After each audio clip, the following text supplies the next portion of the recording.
चलो आज हम लोग पढ़ेंगे डिटर्मिनेंट्स के अंदर एरिया ऑफ ट्रायंगल्स कैसे फाइंड करते हैं बाय डिटर्मिनेंट मेथड्स। सिंपल, मान लो कि तुम्हारे पास एक ट्रायंगल है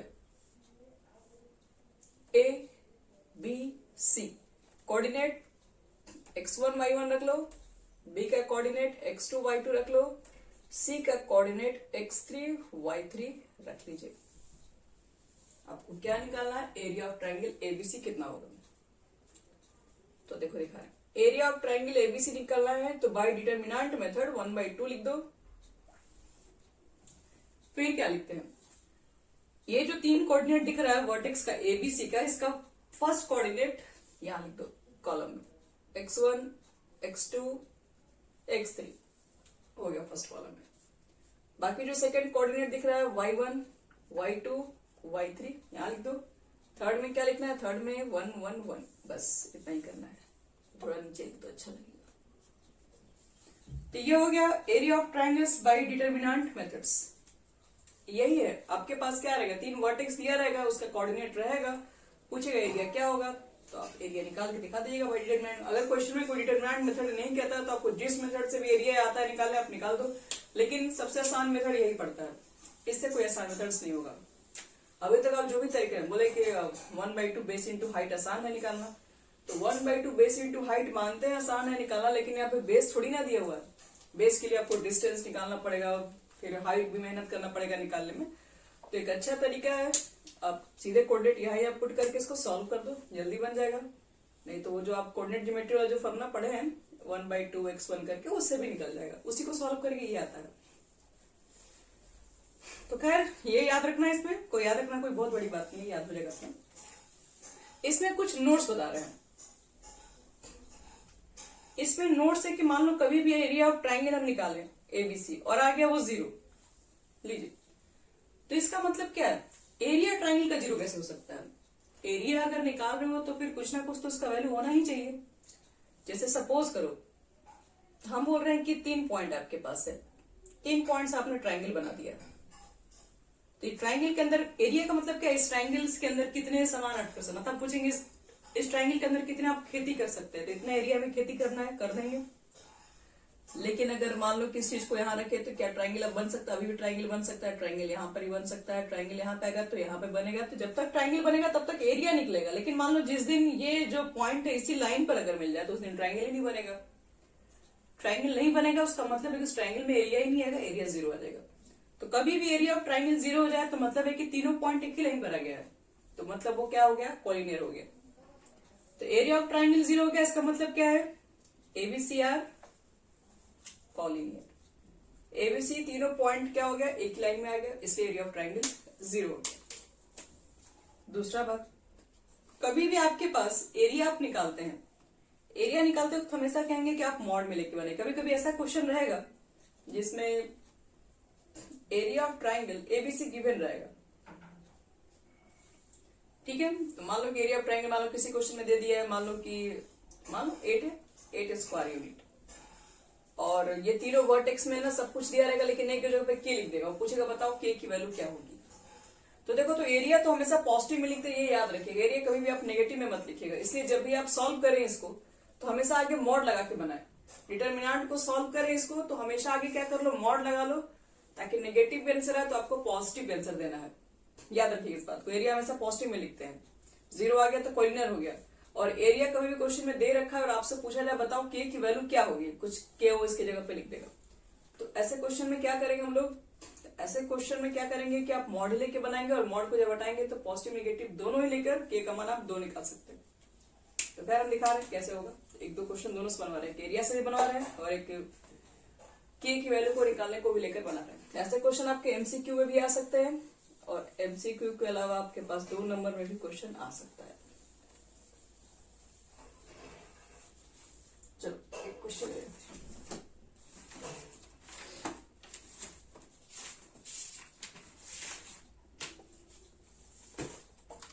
क्वेश्चन हमारे पास है find the area of triangle, ठीक है। और एरिया ऑफ ट्रायंगल निकालना है, कुछ वर्टिसेस आर, कुछ वर्टिसेज आर लिखा हुआ है 3,8 -4,2 5,-1। चलो पहले आपको निकाल के दिखाते हैं इसका एरिया कैसे निकालेंगे। तो क्या लिखोगे, लेट लिख देना, लेट ए 3,8, फिर बी लिख देना -4,2 एंड फिर सी भी लिखना होगा 5,-1 with the vertices of triangle ABC. पहले इतना मानना होगा, ठीक है। अब निकालो एरिया ऑफ ट्राइंगल एबीसी कितना होगा, तो जो फॉर्मूला बताया 1/2 लिख दो। फर्स्ट कोऑर्डिनेट 3 -4 5, सेकेंड कोऑर्डिनेट 8 4 2 -1 और थर्ड 1 1 1। चलिए अब आप निकाल सकते हैं, सॉल्व करोगे जो आएगा यही आंसर हो जाएगा। तो आपको क्या बताया 1/2 रखो। अब जो भी लिखोगे याद रखना मॉड में लिखना, क्योंकि बताया कि आपको हमेशा वैल्यू पॉजिटिव ही देना है। 1/2 मॉड के बाहर लिख सकते हो, अंदर भी लिख दोगे, कोई दिक्कत नहीं हमको। 3 को यहाँ लिखो, ये रो इस कॉलम में बंद कर दो, ये 2 लिखोगे, बीच में होता है -1 यहाँ पर भी होगा तो +1 ही आ जाएगा। बीच में होता है -8, इसको बंद करो, इसको बंद करो, तो यहाँ से मल्टीप्लाई करोगे तो -4 और यहाँ से मल्टीप्लाई करोगे तो -5। फिर आ गया 1, ये बंद हो गया और ये बंद हो गया, इससे मल्टीप्लाई करोगे तो +4, इससे मल्टीप्लाई करोगे तो -10। सॉल्व कर दो, ये जो आएगा यही आपका हो गया आंसर। 3 2 2 1 3 3 3 0 9, ये हो गया -9 -8 +72, 4 में से 10 गया -6 और सॉल्व करके देख लो 75 आ रहा है। 75 हो गया, मॉड के बाहर निकालोगे तो प्लस ही 75 होगा, 75/2 स्क्वायर यूनिट। तो ये हो गया हमारा आंसर। तो एरिया निकालना होगा बच्चे लोग, तो एरिया में कोई ज्यादा मेहनत नहीं करना। फर्स्ट कोऑर्डिनेट यहाँ पर, सेकंड कोऑर्डिनेट यहाँ पर, या 1 1 लिख दो, इसको सॉल्व कर दो। जब भी सॉल्व करो तो मॉड में लेके चलो, ताकि नेगेटिव भी आंसर आए तो पॉजिटिव लिख सको। चलो अब एक क्वेश्चन बता रहे हैं के टाइप्स का, के निकालने के लिए। मान लो कि कभी प्रूफ भी करने आ सकता है कि आपके पास 3 पॉइंट दिया रहेगा, कहेगा प्रूफ करो पॉलिनियर है, तो बस करना कुछ नहीं, एरिया ऑफ ट्रायंगल को 0 दिखा दोगे, बस प्रूफ हो जाएगा। एरिया ऑफ ट्रायंगल को 0 दिखा दोगे तो वो खुद ही प्रूफ कर देंगे हम लोग। चलिए एक और क्वेश्चन हम लेते हैं उस टाइप का। कह रहा फाइंड द वैल्यू ऑफ के। एक क्वेश्चन लेते हैं, फाइंड के करना है और क्वेश्चन में दिया हुआ है कि एरिया ऑफ ट्रायंगल कितना है। Area of triangle 4 square unit है। चलो ट्रायंगल का वर्टिसेस दिया हुआ है ABC। ए दिया हुआ है कितना -2, 0, इसका दिया 0, 4, 0, K और पूछ रहा है तो बताओ कि क्या होगा K की वैल्यू। चलो निकाल के देख लें।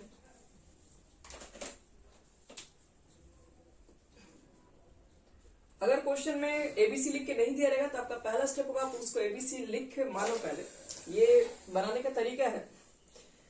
तो एरिया ऑफ ट्रायंगल एबीसी निकालोगे आप लोग, क्या लिखोगे, डिटर्मिनेंट 1/2, फिर फर्स्ट कोऑर्डिनेट, सेकंड कोऑर्डिनेट,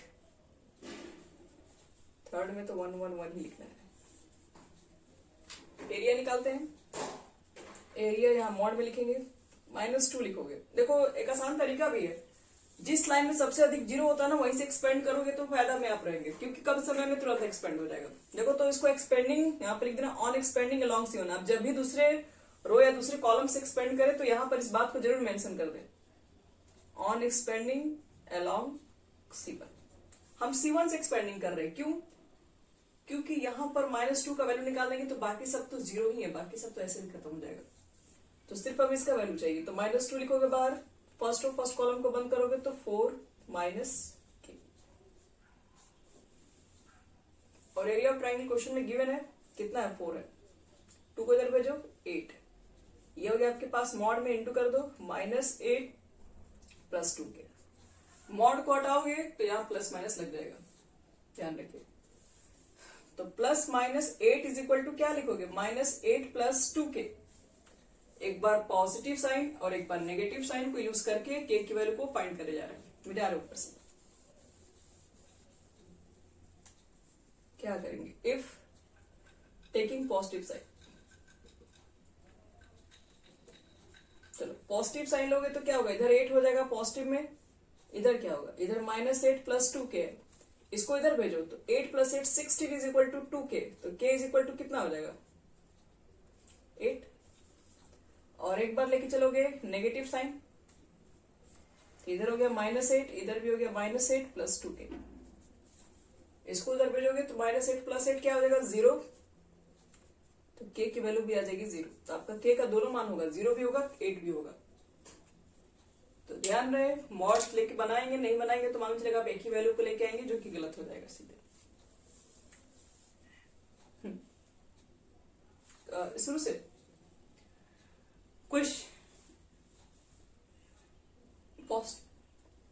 हाँ, ये जो मॉड है ना, तो मॉड का मतलब क्या होता है, मॉड का मतलब जैसे मान लो हमारा अगर -5 अगर मान लो रूट मॉड के अंदर है तो हम आंसर तो +5 देंगे ना, ठीक है, मॉड के बाहर करेंगे तो, और अगर अंदर अगर +5 है तो बाहर +5 ही आंसर देंगे। तो इसका मतलब है कि अगर एरिया क्वेश्चन में दिया है 8 है तो मॉड के अंदर तो -8 भी हो सकता था, और मॉड के अंदर वो +8 भी, हमारे पास दोनों चांसेस है होने के। तो इसलिए याद रखना कि कभी भी जब एरिया दिया रहता है, एरिया मतलब अंदर वाला वैल्यू, इसको सॉल्व करके, अब ये वैल्यू तो अंदर वाला नेगेटिव भी होता है पॉजिटिव भी हो सकता है, क्योंकि बाहर निकलने के बाद तो पॉजिटिव ही लिखना, लेकिन बाहर निकलने से पहले तो नेगेटिव भी हो सकता था, दोनों कंडीशन पॉसिबल है। इसलिए हमको क्या करना पड़ता है कि मॉड को जब हटाते हैं तो मॉड टाइम मतलब इसके जगह पर क्या रहा होगा, तो वही हटाते हैं तो +-8 रहा होगा, कोई भी एरिया दिया हुआ है, एरिया इसी का ना वैल्यू है, तो प्लस भी लेके चलेंगे माइनस भी लेके चलेंगे। प्लस लेने पर क्या रिजल्ट आएगा, एक बार प्लस रख के देखो 8, एक बार माइनस रख के रखो 8 और के का मान निकालेंगे। आगे समझ में मॉड लेके चलेंगे और मॉड हटाएंगे तो वहां पर पॉजिटिव नेगेटिव दोनों देंगे। ठीक है बच्चे लोग, चलो इसमें एक टाइप के और क्वेश्चन है उसको भी बताते हैं। 3 तरह के इसमें क्वेश्चन है 4.3 एक्सरसाइज के अंदर, उसके बाद तो सब बन जाएगा आपसे।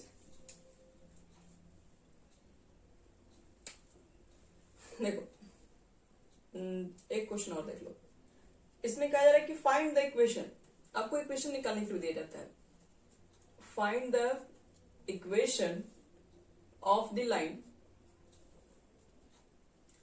Line joining 3,1 and 9,3 using determinants.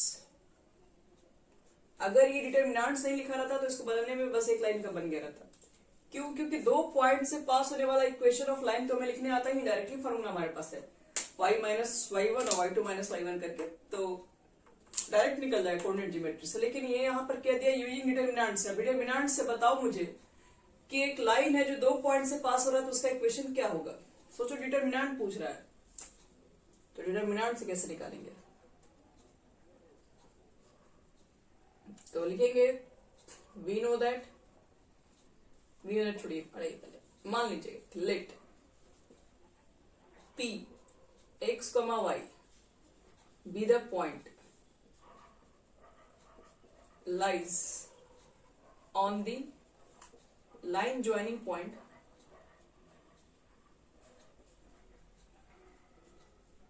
A, इसका नाम A लिख दो एंड इसका नाम B लिख दो। आपको समझ में आया हम क्या लिखे? हम ये लिखे कि A और B को जो पॉइंट को जो ज्वाइन कर रहा है, जो लाइन है, उसी लाइन पर हम क्या ले लिए, उसी लाइन पर एक पॉइंट ले लिए। कौन सा पॉइंट? x, y। तो एक चीज बताओ, आप इस दोनों पॉइंट को ज्वाइन करने वाला एक लाइन है ए बी दिख रहा है, उसी पर एक पॉइंट पी ले लियो, तो क्या ये तीनों पॉइंट एक लाइन पर नहीं हो गया? अब अगर ये तीनों पॉइंट एक लाइन पर हो गया तो फिर ये कोलिनियर है। तो सिंस लिख देना A P B lies on the same line, तो देयरफॉर क्या लिखेंगे, A P B are collinear. इसलिए ए पी बी क्या हो जाएगा, कोलिनियर। अगर कोलिनियर होता है तो बताओ तो एरिया ऑफ ट्राइंगल कितना हो जाएगा, 0। अब एरिया ऑफ ट्राइंगल 0 है तो बच्चे लोग एरिया ऑफ ट्राइंगल यहां लिख दो, सॉल्व कर दो, फिर यही इक्वेशन बन जाता है। देखो कैसे बनेगा इक्वेशन, अभी दिखा रहे हैं। देखो तो एरिया ऑफ ट्राइंगल कैसे फाइंड करेंगे, तो क्या बताया था 1/2 लिखोगे, यहाँ पे एरिया ऑफ ट्राइंगल की जगह पे यहाँ पे 1/2 हो जाएगा आगे में। क्या बताया था, first coordinate 3, first coordinate x, इसका first coordinate 9, first coordinate 1, first coordinate इसका y, इसका फर्स्ट कोऑर्डिनेट है 3, सॉरी सेकंड कोऑर्डिनेट 1 1 1, और ये किसके इक्वल है 0। एरिया ऑफ ट्राइंगल यहाँ रख दिए, ये 0 इक्वल था, 0 इक्वल कर दिए। अब इसको सॉल्व कर देंगे, जो आएगा यही इक्वेशन का आंसर होगा हमारा। देखो कैसे, 1/2 डिटरमिनेंट निकालो, फिर लिख दो आगे क्या हो जाएगा। एरिया नहीं निकालना, ध्यान रखिए इक्वेशन निकालना, इसलिए हमें मॉड लेने की कोई जरूरत नहीं है। ये हो गया y -3, ये हो गया बीच में -1 लिखते हैं, ये बंद हो गया तो x -9, ये और ये बंद हो गया तो 3x -9y is equal to 0। देखो नीचे 1/2 इसको उधर भेजोगे तो ऐसे ही 0 हो जाएगा, वो तो खत्म हो गया। अंदर का काम करो, 3y -9 -x + 9 3x -9y ऐसा मिलेगा, मिला कि 0 हो गया। 3x में से x गया 2x, 3y -9y 6y, +9 -9 cancel, 2 common ले लो तो x -3y is equal to 0। 2 को उधर भेजो, x -3y और 0/2 0 ही हो जाएगा, यानी यही इक्वेशन बन जाएगा, x -3y is equal to 0। तो ये भी एक टाइप के क्वेश्चन है जो कि 4.3 एक्सरसाइज के अंदर इस टाइप के क्वेश्चन मिलेंगे। 3 तरह का ही क्वेश्चन आएगा, एक एरिया निकालने के लिए आएगा, एक k का वैल्यू निकालने के लिए आएगा, और एक इक्वेशन ऑफ लाइन निकालने के लिए आएगा, जो कि आपको बता चुके तीनों। चलिए आपका 4.3 एक्सरसाइज कंप्लीट हो जाएगा, इसको आप ट्राई करेंगे। बढ़ते हम आगे, एडजॉइंट्स के बारे में बात करेंगे। एडजॉइंट नहीं, पहले माइनर कोफैक्टर निकालना सिखा दे रहे हैं, एडजॉइंट देखेंगे, टाइम मिलेगा तो उसको बता देंगे।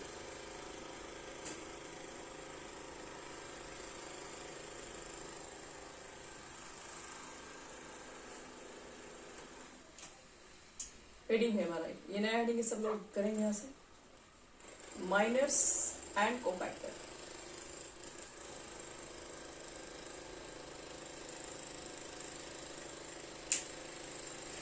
चलो तुम लोगों को पहले समझाना पड़ेगा कि minor and cofactor of N, और लिख दो, of N element of A determinant. एक डिटरमिनेंट के एलिमेंट का माइनर कोफैक्टर कैसे फाइंड करते हैं वो बता रहे हैं। तो चलो सबसे पहले बता रहे हैं माइनर के बारे में। माइनर क्या होता है, पहले आपको एक एग्जांपल लेते हैं। एक एग्जांपल अगर मान लो मैंने कुछ ले लिया यहाँ पर 1 2 3 4 5 6, पहले हम 2 ही ऑर्डर लेते हैं, फिर एक 3 ऑर्डर का ले लेते हैं। ये 2 ऑर्डर का डिटरमिनेंट है, और आपसे कह दिया कि बताओ कि माइनर ऑफ एलिमेंट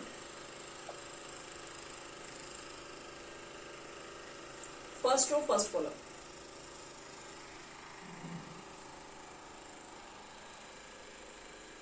तो पहले इसको रिप्रेजेंट कैसे करेंगे, माइनर को m से रिप्रेजेंट करते हैं, याद रखिएगा, first row first column M11। आपसे पूछ रहा है कि बताओ minor of element first row first column के लिए क्या होगा, ऑफ डिटरमिनेंट A का। तो पहले चेक करो कि फर्स्ट रो फर्स्ट कॉलम में कौन है, फर्स्ट रो फर्स्ट कॉलम में ये है। तो माइनर निकालते कैसे हैं, तो माइनर का मतलब ये होता है कि डिलीट कर दो जिस रो जिस कॉलम में, और जो भी ऑप्टेंड होगा उसको बोलते हैं माइनर। तो माइनर कह रहा फर्स्ट रो, तो फर्स्ट रो को बंद कीजिए, फर्स्ट रो को भूल जाइए आप, चलिए भूल गए क्या था इसके। फिर फर्स्ट कॉलम को भी भूल जाओ, फर्स्ट कॉलम का मतलब है इसको भी भूल जाओ। फर्स्ट रो भूल गया, फर्स्ट कॉलम भूल गए, तो क्या दिख रहा है 5, तो ये इसका आंसर हो गया। बस इतना ही करना है। देखो तो आपसे पूछे बताओ कि minor of first row second column कितना होगा। फर्स्ट रो बंद कर दो, सेकंड कॉलम बंद कर दो, क्या दिख रहा है 4। फर्स्ट रो बंद करोगे, सेकंड कॉलम बंद करोगे तो 4 दिखेगा ना। चलो M21 बताओ तो कितना होगा, सेकंड रो फर्स्ट कॉलम बंद करो, सेकंड रो ये है, फर्स्ट कॉलम 2। सब लोग बोलो बच्चे लोग, नहीं तो फिर समझ में नहीं आएगा बाद में। M22 बताओ, second row second column 1, second row second column 1 हो गया। ये तो हो गया 2 ऑर्डर के। थोड़ा फास्ट बताओ, एक क्वेश्चन और दे रहे हैं, इतना धीरे धीरे नहीं। अब 2 ऑर्डर का तो बच्चों लोग बहुत आसान होता है, उसको बताने में टाइम लगाओगे तो कैसे काम चलेगा। चलो फटाफट बताना। चलो M11 का बताओ कितना होगा वैल्यू। ठीक है, M12 बताओ। ठीक है, M21 बताओ। ठीक है, और M22। तो 2 ऑर्डर के माइनर में निकालने में कोई दिक्कत ही नहीं होनी चाहिए। चलो आप बताते हैं 3 ऑर्डर के अंदर एग्जाम्पल।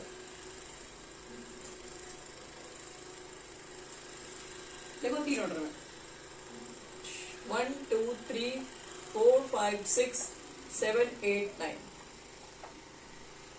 और आपसे पूछा गया बताओ माइनर ऑफ M11। तो फर्स्ट रो फर्स्ट कॉलम बंद कर दो, तो क्या दिख रहा है, ये चारों दिख रहा है, तो इसका डिटर्मिनेंट निकाल दो। डिटर्मिनेंट कितना होगा इसका, डिटर्मिनेंट 1।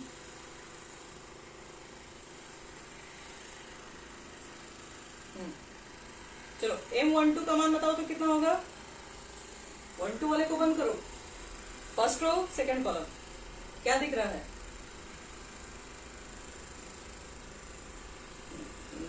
36 42। कितना होगा,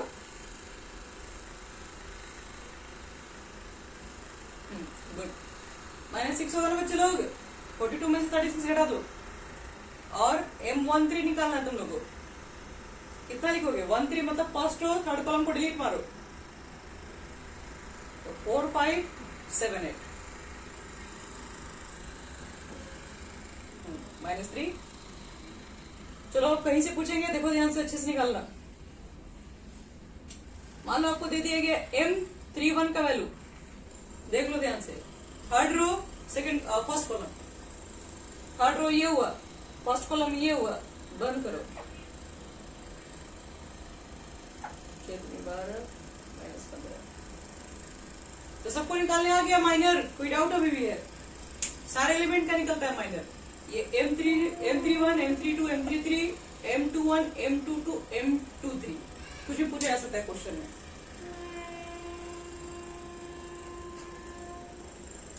इसका मान कौन बताएगा, A23 M31। इसका मतलब समझ में आया पहले तुम लोग को। ऐसे ऐसे क्वेश्चन में सीबीएसई बोर्ड में पूछे जाते हैं। A23 का मतलब है ये एलिमेंट को इंडिकेट करता है, ये छोटा जो ए होता है वो एलिमेंट को इंडिकेट करता है। 2 3 की जगह पर कौन एलिमेंट है,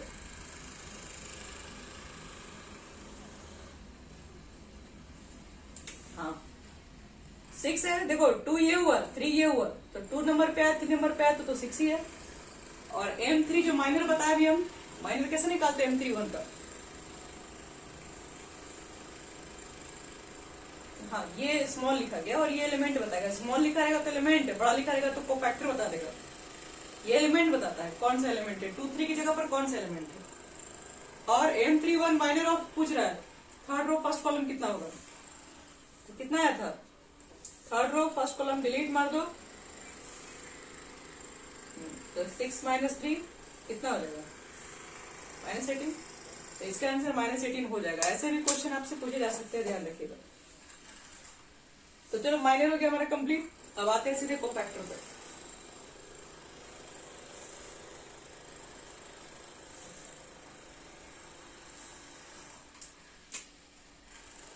कोफैक्टर देखो, कोफैक्टर क्या होता है। कोफैक्टर हम लोग को बताया जाता है, जैसे मान लो कि आपके पास अगर A इज इक्वल टू है, हम पहले 2 ऑर्डर बताते हैं, ठीक है, फिर 3 बताएंगे। तो कोफैक्टर के लिए सिंपल से एक फॉर्मूला आता है, क्या है, इसको पहले तो कोफैक्टर को हम इंडिकेट करते हैं कैपिटल AIJ से। इसका फॉर्मूला आता है -1 के पावर I प्लस J और MIJ, यही है फॉर्मूला। कोफैक्टर निकालना ही फॉर्मूला याद कर लीजिए बस। तो अगर मुझे cofactor of element first row first column का बताना है, तो रखेंगे फॉर्मूला हम लोग -1 के पावर I प्लस J, तो I और J की जगह पर ये था, तो यहाँ पर I और J के पर 1 + 1 लिखेंगे। MIJ, IJ यहाँ पर है तो M11 होगा। तो -1 की पावर 2 कितना हो जाएगा, बोलो बोलो।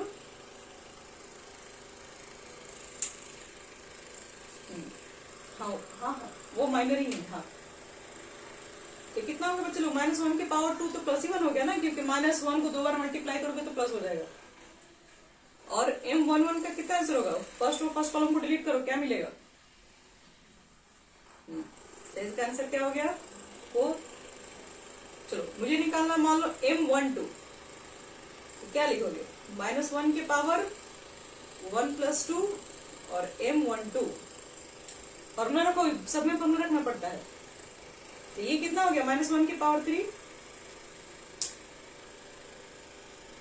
-1, क्योंकि -1 को 3 बार मल्टीप्लाई करोगे तो माइनस माइनस प्लस, और फिर प्लस माइनस माइनस हो जाएगा। और M12 फर्स्ट रो बंद कर दो, सेकंड कॉलम को। चलो इस तरह से बताओ तो M21 कितना हो जाएगा फर्स्ट।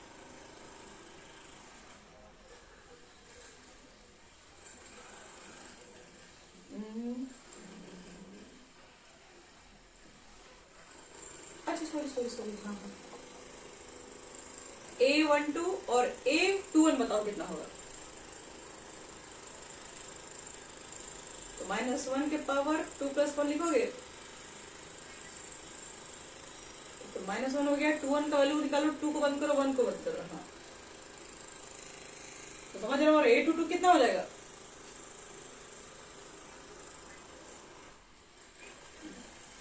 A22 जब निकालोगे तुम लोग तो -1 के पावर 1 + 1 2 हो जाएगा, इंटू 1, तो प्लस ही हो जाएगा ना।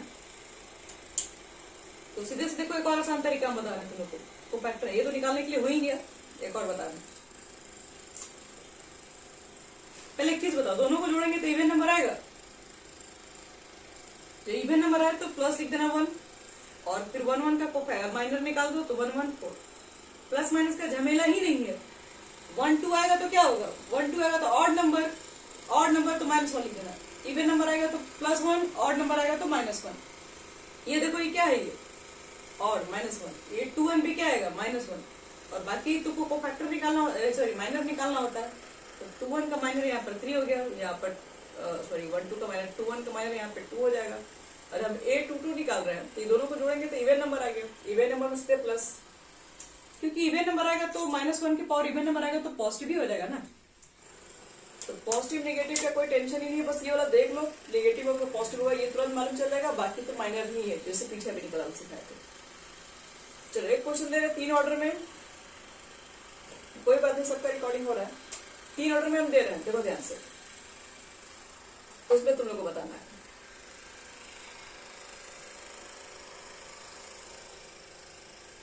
चलो आपसे पूछ रहे हैं A11 का मान बताओ, तो पहले क्या लिखोगे, प्लस के माइनस,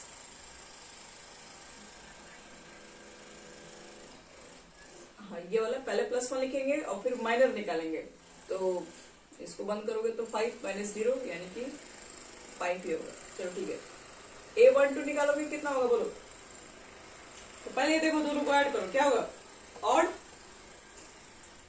तो -1 पहले होना चाहिए, ब्रैकेट दो, ये बंद हो जाएगा बच्चे लोग, तो 4 माइनस कितना होगा 18, 4 में से 18 घटाओ, प्लस हो जाएगा ना, 4 में से माइनस होगा, बाहर भी तो माइनस है। चलो इसका बताओ बच्चे लोग, A23 का कितना होगा वैल्यू, पहले दोनों को ऐड करो, ऑड सीधे -1 लिख दो। चलो 2 3 वाले को बंद करो, 2 बंद हो गया, 3 बंद हो गया, 1 2 3 0, -1 ये हो गया 0 -6,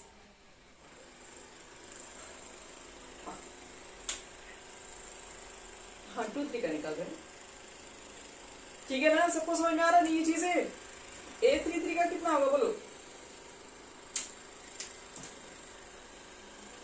A33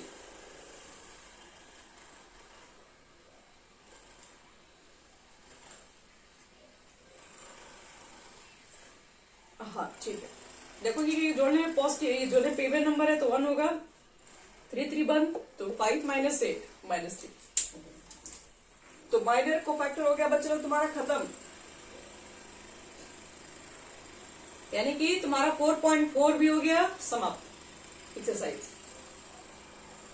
और एक थोड़ा सा इसमें एक रिलेशन भी आपको बता रहे हैं, वो भी कभी कभी एग्जाम में एमसीक्यू वगैरह में छोटा छोटा क्वेश्चन पूछ लिया जाता है। Determinants value by cofactor method.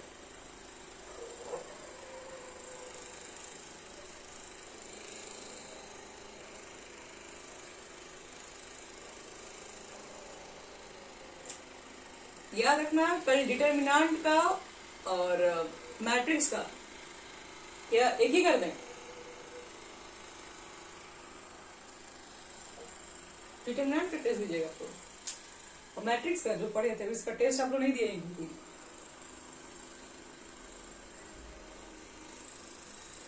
सारा वीडियो है मैट्रिक्स का, आप देख सकते हो फिर से वहां पे जाके, सारा अपलोडिंग है। अगर नहीं होगा तो आज बैठ के 1-2 घंटे निकाल के देख लो, सब हो जाएगा पूरा। और फिर उसके बाद तैयारी करो। अभी तो टाइम है ना बहुत सारा, अभी कल 12 बजे से लेंगे हम, कम से कम 12 घंटे से ज्यादा टाइम है। हाँ तो 24 घंटा है हमारे पास अभी, आराम से तुम तैयारी कर सकते हो।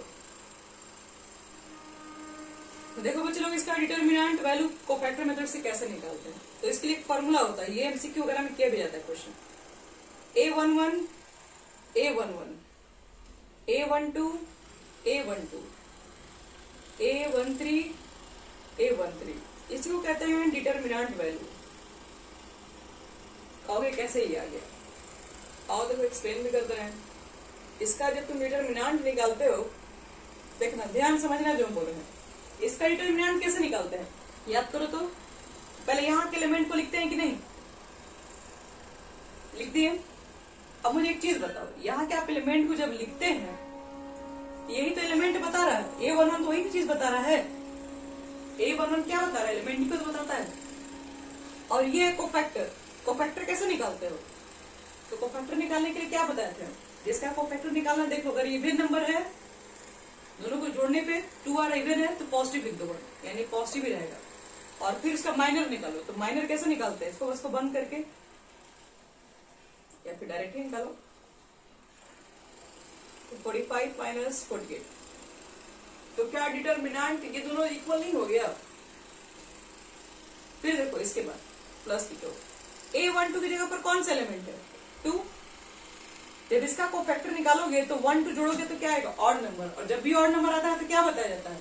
माइनस लिखना, -1 लिखना पड़ता है। और -1 लिखोगे तो यहाँ पर -2 नहीं हो जाएगा? और उसके बाद माइनर निकालना पड़ता है। हाँ तो वही तो बता रहे हैं, डिटर्मिनेंट बता रहे हैं। आप डिटर्मिनेंट वैल्यू जो निकाल रहे हैं तो पॉजिटिव के बाद निगेटिव होता है, ठीक है। ये भी हम इस मेथड से बता रहे हैं। A12 की जगह पर ये लिखा गया है। और इसका जब कोफैक्टर निकालोगे, कोफैक्टर के लिए क्या होता है? फॉर्मूला -1 की पावर 1 + 2 लिखोगे, ये माइनस हो जाएगा कि नहीं? तो वही चीजें बता रहे हैं। ये जो माइनस जो आता है ये कोफैक्टर की वजह से ही आता है, क्योंकि यहाँ पर ऑड नंबर है। और देखो समझो ध्यान से, इसके बाद इसका माइनर निकालते हैं। तो माइनर के लिए इसको बंद करते हैं। 36 माइनस 42। तो मेरा सिर्फ ये कहने का मतलब है, ये डिटर्मिनेंट वैल्यू नहीं बता रहा है। आप एलिमेंट लिख रहे हैं, उसका कोफैक्टर लिख रहे हैं, तो ये हो गया, ये बात हो गया पूरा। आप एलिमेंट लिख रहे हैं, उसका कोफैक्टर लिख रहे हैं, तो ये बात पूरा हो गया। एलिमेंट लिख रहे हो, कोफैक्टर लिख रहे हो, तो मतलब तो कभी कभी एमसीक्यू क्वेश्चन में किया जाता है कि डिटर्मिनेंट वैल्यू में से चारों में से कौन सा सही है, और वो कोफैक्टर के टर्म में दे देगा। तो हम लोग क्या करते हैं? हाँ बोलिए।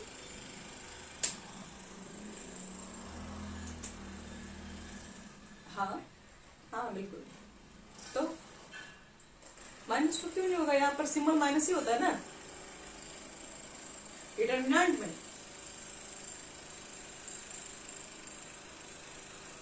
क्या ठीक है? फिर से बोलिए। 1 क्या होता है?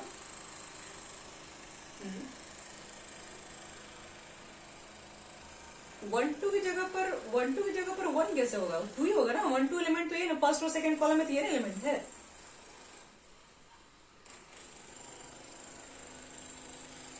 इसका वैल्यू ये है, ठीक है। और तुम इसका कोफैक्टर निकाल के चेक करो, यही आएगा, माइनस में इतना आएगा। तो दोनों का मल्टीप्लीकेशन इतना ही होगा। आप निकाल के चेक कर लीजिए, यही आएगा। A12 का एलिमेंट ये है, A12 का मान ये माइनस इतना आएगा।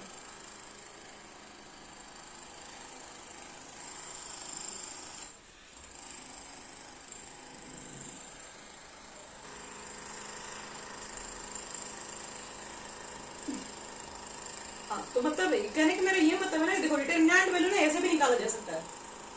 आप उसके एलिमेंट लिख दो, उसका कोफैक्टर लिख दो। याद रखना डिटर्मिनेंट किसी भी रो किसी भी कॉलम से निकाला जा सकता है। आप ये मत रट के जाइए कि फर्स्ट रो से निकलेगा, ये यहां से भी लिख सकता है।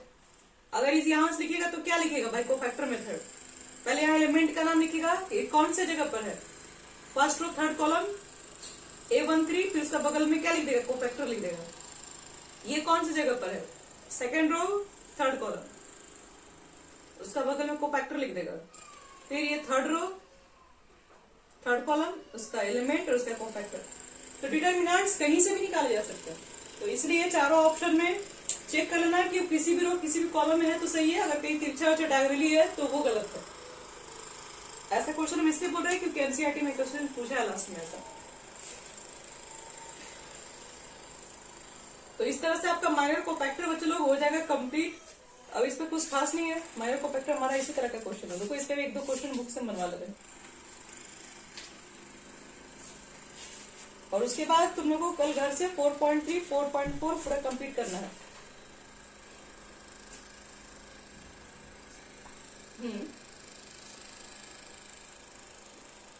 नहीं, उसमें से नहीं दिया जाएगा।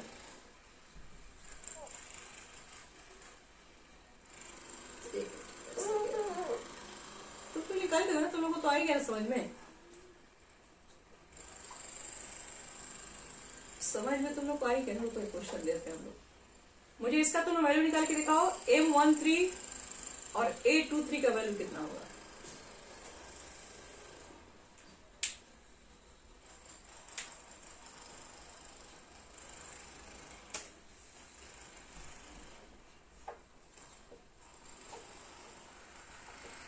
और इस डिटर्मिनेंट का तुम बताओ, A11 कितना होगा, A12 कितना होगा, A21। यही सब क्वेश्चन मैं बच्चे लोग देख लिए, कोफैक्टर निकालने के लिए दिया है।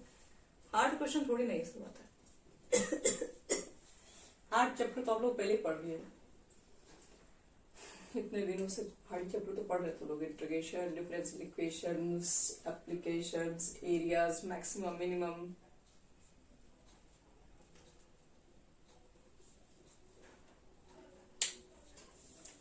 फर्स्ट वाला का देखो तो क्या इसका आंसर लिखोगे, ये माइनर है ये कोफैक्टर है।